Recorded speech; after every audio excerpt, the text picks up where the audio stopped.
Hello everyone and welcome back to the 12 Days of Film. You can tell I am filming this in January now because I no longer have my Christmas attire. It's been packed away for the season, tragically. But I'm here today to talk about Hypnotic, and this film...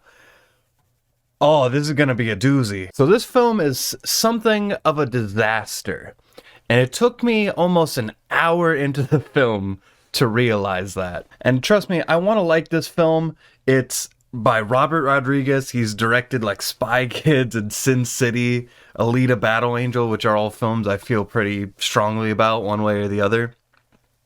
And as goofy as those are, this is even goofier than those movies. So we got Ben Affleck. He is a detective. Ever since his daughter disappeared, he's taken some time away from the job, and now he's trying to get back into it. And then suddenly he has to battle these hypnotists. And it kind of seems like a cool idea at first, because basically what these hypnotists can do is they skip all the magic and tricks and all that stuff. They just walk right up to you, they tell you to do something, and you do it. They basically just have like a life hack for your brain that makes you do things on command. It actually turns into a pretty cool sequence when you're introduced to this. This guy's robbing a bank and he's telling people one by one where to be, what to do, and it's like he's playing chess but with people, and he's slowly robbing this bank. And it seems like a cool idea at first. I'm into the movie. It definitely is trying to be Inception. The look of this film, the plot, the way it's filmed, even the fucking posters, like this film wants to be Inception so bad. But this movie speedruns horribores. This film eats its own tail faster than any property I've ever seen. It takes TV shows years and years, sometimes decades, to get to the level of this film in what it accomplishes in like 2 hours. So basically, immediately, Ben Affleck is special because he has a hypnotist block. You can't manipulate his mind, which is already dumb. And then there are other hypnotists, and when hypnotists battle other hypnotists, it becomes just like a battle of imagination of like, it's like two genjutsu users trying to cast the genjutsu over each other, but without any coolness at all. It's just people staring at each other real hard. And like I've been saying for these reviews, the 12 Days of Film, they are going to be spoilery, or at least spoiler light. This is a pretty big one though. We find out that Ben Affleck, it doesn't matter, are you gonna watch this film? Hi Bella.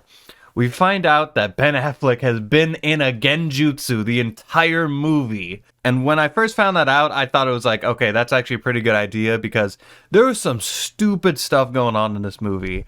He literally like kills a cop, like just straight up, like in a chase scene. In reality, what's been happening is that Ben Affleck's daughter is like the messiah of all hypnotists. She's like the daughter of two master hypnotists, so she's gonna be like the Jesus Christ of hypnotists, and she is missing. But in reality, Ben Affleck knows where she's at, but he's forced himself to forget. So they're trying to extract that information out of his mind by putting him basically in a mind game like a genjutsu, and just trying to make him go through this literal obstacle course. He's literally playing a fucking little game, like in a little warehouse this entire time, because they're just trying to find out where his daughter is. His wife's in on it. It's this whole big plot against him. And if I haven't made the Inception comparison yet, it's literally Inception, but in reverse. Instead of trying to plant an idea, they're trying to take one out. They're trying to find out where his daughter is.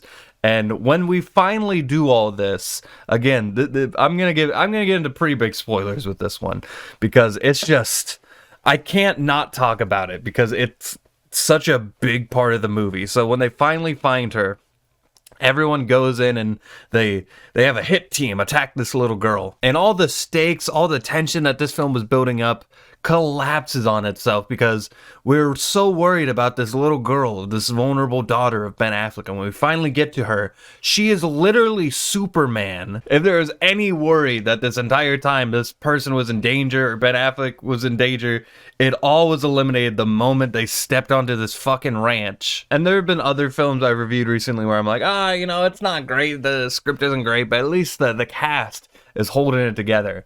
Ben Affleck, the best compliment I can say to him in this movie is he's super relatable, because he looks like he's about to fall asleep at any second, just like I am watching this movie. And I'm not going to say this is a terrible movie. It's definitely not like the bottom of the barrel or anything, but it was a film that was pretty choppy in that first hour, and then all the ideas it introduced, all the little clever things it had going on for itself, blew up in its face in this spectacular crescendo of shit. I would say filmmaking wise, like I said, Robert Rodriguez does have a little style, but it is so flavorless and dull. Like, if you wash out the colors and have this like really gritty drama, it only works if it's a really hard-hitting piece, and that's not happening in this movie. The average rating for this film on Letterboxd is a 2 out of 5.